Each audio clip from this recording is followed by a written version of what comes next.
श्रीमद् भागवत 10वें स्कंद में 55वां अध्याय। मैं भक्ति गौड़वा आज आपको प्रद्युम्न का जन्म और संबासुर का वध की कथा कहूँगा। आप उसको ध्यान प्रश्न है और इस चैनल को लाइक करें, सब्सक्राइब जरूर करें। कथा सुनिए। श्री सुखदेव जी कहते परीक्षित, कामदेव भगवान वासुदेव के ही अंश हैं। वे पहले रुद्र भगवान की क्रोधाग्नि से भस्म हो गए थे।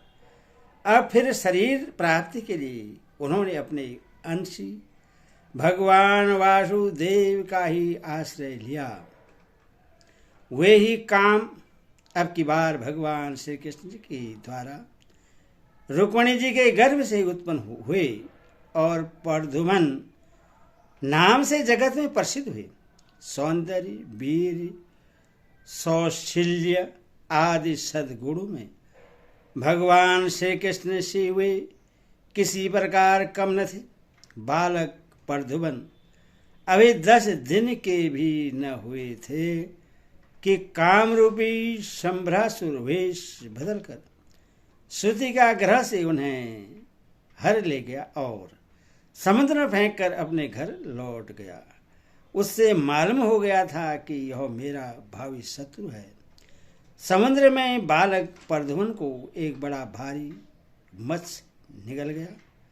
तदनंतर मत्स्यों ने अपने बहुत बड़े जाल में फंसाकर दूसरी मछलियों के साथ उस मत्स्य को भी पकड़ लिया और उन्होंने उससे ले जाकर संबरासुर को भेंट के रूप में दे दिया। संबरासुर के रसोइये उस अद्भुत मत्स्य को उठाकर रसोई घर में ले आए और कुल्हाड़ियों से उससे काटने लगे।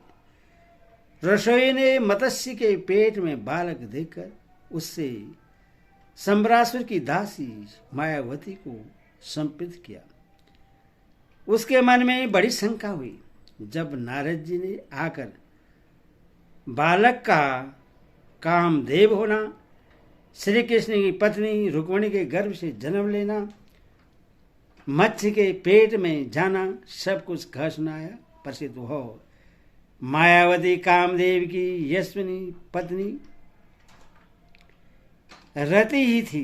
जिस दिन शंकर जी के क्रोध से कामदेव का शरीर भस्म हो गया था, उसी दिन से वह उसकी देह के पुनः उत्पन्न होने की प्रतीक्षा कर रही थी। उसी रति को संबासुर ने अपने यहाँ दाल भात बनाने के काम में नियुक्त कर रखा था। जब उससे मालूम हुआ कि इस शिशु के रूप में मेरे पति कामदेव ही हैं, तब वह उसके प्रति बहुत प्रेम करने लगी। श्री कृष्ण कुमार भगवान प्रद्युम्न बहुत दिनों में जवान हो गए। प्रद्युम्न बहुत थोड़े दिनों में जवान हो गए। उनका रूप लावण्य इतना अद्भुत था कि जो स्त्रियां उनकी ओर देखती उनके मन में श्रृंगार रस का उद्दीपन हो जाता। कमल दल के समान कोमल एवं विशाल नेत्र, घुटनों तक लंबे लंबे बाहें और मनुष्य लोक में सबसे सुंदर शरीर रति सजल हास्य के साथ भवें मटका कर उनकी ओर देखती और प्रेम से भरकर स्त्री पुरुष संबंधी भाव व्यक्त करती हुई उनकी सेवा शुश्रूषा में लगी रहती। श्री कृष्णानंद भगवान प्रद्युम्न ने उसके भाव में परिवर्तन देखकर कहा, देवी तुम तो मेरी माँ के समान हो, तुम्हारी बुद्धि उल्टी कैसे हो गई? मैं देखता हूँ कि तुम माता का भाव छोड़कर कामनी के समान हाव भाव दिखा रही हो। रति ने कहा, पर हो आप स्वयं भगवान नारायण के पुत्र हैं। संबरासुर आपको सूर्य का ग्रह से चुरा लाया था। आप मेरे पति स्वयं कामदेव हैं और मैं आपकी सदा की धर्मपत्नी रति हूँ। मेरे स्वामी, जब आप 10 दिन के भी न थे, तब इस संबरासुर ने आपको हर कर समुद्र में डाल दिया था। वहाँ एक मत्स्य आपको निगल गया और उसी के पेट से आप यहाँ मुझे प्राप्त हुए। यह संबरासुर सैकड़ों प्रकार की माया जानता है। इसको अपने बस में कर लेना या जीत लेना बहुत ही कठिन है। आप अपने इस शत्रु को मोहन आदि मायाओं द्वारा नष्ट कर डालिए। स्वामी, अपनी संतान आपके खो जाने से आपकी माता पुत्र स्नेह से व्याकुल हो रही है। वे आतुर होकर अत्यंत दीनता से रात दिन चिंता करती रहती है। उनकी ठीक वैसी दशा हो रही है जैसे बच्चा खो जाने पर कुर्री पक्षी की अथवा बछड़ा खो जाने बेचारी गाय की होती है। मायावती रति ने इस प्रकार कहकर परम शक्तिशाली प्रद्युम्न को महामाया नाम की विद्या सिखाई। यह विद्या ऐसी है जो सब प्रकार की मायाओं का नाश कर देती है। जब प्रद्युम्न जी शंबासुर के पास जाकर उस पर बड़े कटु कटु आपेश करने लगे, वे चाहते थे कि यह किसी प्रकार झगड़ा कर बैठे। इतना ही नहीं, उन्होंने युद्ध के लिए उससे सर्वस रूप से ललकारा।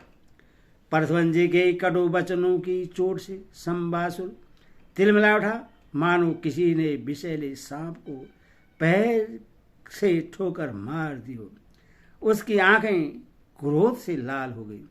वह हाथ में गदा लेकर बाहर निकल आया। उसने अपनी गदा बड़े जोर से आकाश में घुमाई और इसके बाद प्रद्युम्न जी पर चला दी। गदा चलाते समय उसने इतनी कर्कश से नाद किया मानो बिजली कड़क रही हो। प्रसिद्ध भगवान प्रद्युम्न ने देखा कि उसकी गदा बड़े वेग से मेरी ओर आ रही है। तब उन्होंने अपनी गदा के प्रहार से उसकी गदा गिरा दी और क्रोध में भरकर अपनी गदा उस पर चलाई। तब वह दैत्य मायासुर की बतलाई हुई आसुरी माया का आश्रय लेकर आकाश में चला गया और वहीं से ही प्रद्युम्न जी पर अस्त्र की वर्षा करने लगा। महारथी प्रद्युम्न जी पर बहुत सी अस्त्र वर्षा करके जब वह उन्हें पीड़ित करने लगा, तब उन्होंने समस्त मायाओं को शांत करने वाली सत्यमयी महाविद्या का प्रयोग किया। तदंतर शंबासुर ने यक्ष, गर्दभ, पिशाच, नाग और राक्षसों के सैकड़ों मायाओं का प्रयोग किया, परंतु श्री कृष्ण कुमार प्रद्युम्न जी ने अपनी महाविद्या से उन सबका नाश कर दिया। इसके बाद उन्होंने एक तीक्ष्ण तलवार उठाई और शंबासुर का किरीट एवं कुंडल से शोभित सिर, जो लाल लाल दाढ़ी मूछों से बड़ा भयंकर लग रहा था, काट कर धड़ से अलग कर दिया। देवता लोग पुष्पिक वर्षा करते हुए स्तुति करने लगे और इसके बाद मायावती रथी, जो आकाश में चलना जानती थी, अपने पति प्रद्युम्न जी को आकाश मार्ग से द्वारकापुरी में ले गई। प्रसिद्ध आकाश में अपनी गोरी पत्नी के सांवले प्रद्युम्न जी की शोभा ऐसी शोभा हो रही थी मानो बिजली और मेघ का जोड़ा हो। इस प्रकार उन्होंने भगवान के उस उत्तम अंतपुर में प्रवेश किया जिसमें सैकड़ों श्रेष्ठ रमणियां निवास करती थी। अंतपुर की नारियों ने देखा कि प्रद्युम्न जी का शरीर वर्षाकालीन मेघ के समान श्याम वर्ण है, रेशमी पीताम्बर धारण किए हुए हैं, घुटनों तक लंबी भुजाएं हैं, रत्नारी नेत्र है, सुंदर मुख पर मंद मंद मुस्कान की अनूठी ही छटा है। उनके मुखारबिंद पर घुंघराली और नीली अलकें इस प्रकार शोभायमान हो रही हैं मानो भौरे खेल रहे हों। वे सब उन्हें श्री कृष्ण समझकर सकुचा गई और घरों में इधर उधर लुक छिप गई। फिर धीरे धीरे स्त्रियों को यह मालूम हो गया कि ये श्री कृष्ण नहीं हैं, क्योंकि उनकी अपेक्षा इनमें कुछ विलक्षणता अवश्य है। अब वे अत्यंत आनंद और विस्मय से भरकर इस श्रेष्ठ दंपति के पास आ गई। इसी समय वहां रुक्मिणी जी आ पहुंची। प्रसिद्ध उनके नेत्र कजरारे और वाणी अत्यंत मधुर थी। इस नवीन दंपति को देखते उन्हें अपने खोए हुए पुत्र की याद हुई।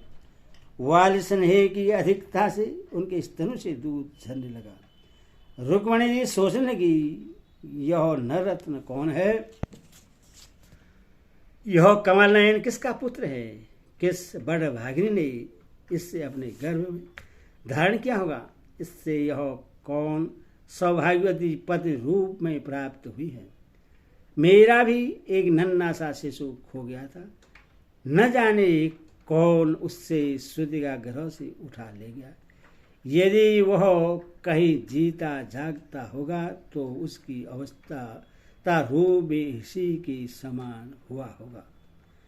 तो मैं तो इस बात से हैरान हूँ कि इससे भगवान श्याम सुंदर की सी रूप रेखा, अंगों के गठन, चाल ढाल, मुस्कान, चितवन, भूल चाल कहाँ से प्राप्त हुई? हो न हो यह वही बालक है जिसे मैंने अपने गर्भ में धारण किया था, क्योंकि स्वभाव से ही मेरा स्नेह इसके प्रति उमड़ रहा है और मेरी बाईं बाह भी फड़क रही है। जिस समय रुक्मिणी जी इस प्रकार सोच विचार कर रहे थे, निश्चय ही संदेह के झूले में झूल रही थी। उसी समय पवित्र कीर्ति भगवान श्री कृष्ण अपने माता पिता देवकी वसुदेव जी के साथ वहां पधारे। भगवान श्री कृष्ण सब कुछ जानते थे, परंतु वे कुछ न बोले, चुपचाप खड़े रहे। इतने में ही नारद जी वहां आ पहुंचे और उन्होंने प्रबोधन जी को संबासुर का हर ले जाना, समुद्र में फेंक देना और जितनी भी घटनाएं घटित हुई थी वे सब कह सुनाई। नारद जी के द्वारा यह महान आश्चर्यमयी घटना सुनकर भगवान श्री कृष्ण की अंतपुर की स्त्रियां चकित हो गई और बहुत वर्षों तक खोए रहने के बाद लौटे हुए प्रभु जी का इस प्रकार अभिनंदन करने लगी मानो कोई मरकर जी उठा हो। देवकी जी, वसुदेव जी, भगवान श्री कृष्ण, बलराम जी, रुक्मिणी जी और स्त्रियां सब उस नव दंपति को हृदय से लगाकर बहुत ही आनंदित हुई। जब द्वारिकावासी नर नारियों को यह मालूम हुआ कि खोए हुए प्रभु जी लौट आए हैं, तब वे परस्पर कहने लगे, अहो कैसे सौभाग्य की बात है कि यह बालक मानो मरकर फिर लौट आया। परशुराम जी का रूप रंग भगवान श्री कृष्ण से इतना मिलता जुलता था कि उन्हें देखकर उनकी माताएं भी उन्हें अपना पतिदेव श्री कृष्ण समझकर मधुर भाव में मग्न हो जाती थी और उनके सामने से हटकर एकांत में चली जाती थी। श्री निकेतन भगवान के प्रतिबिंब स्वरूप कामावतार भगवान प्रबोधन ने के दिख जाने पर ऐसा होना कोई आश्चर्य की बात नहीं है। फिर उन्हें देखकर दूसरी स्त्रियों की विचित्र दशा हो जाती थी। इसमें तो कहना ही क्या है। हरि ओम तस्, हरि ओम तस्, कृष्ण भगवान की जय।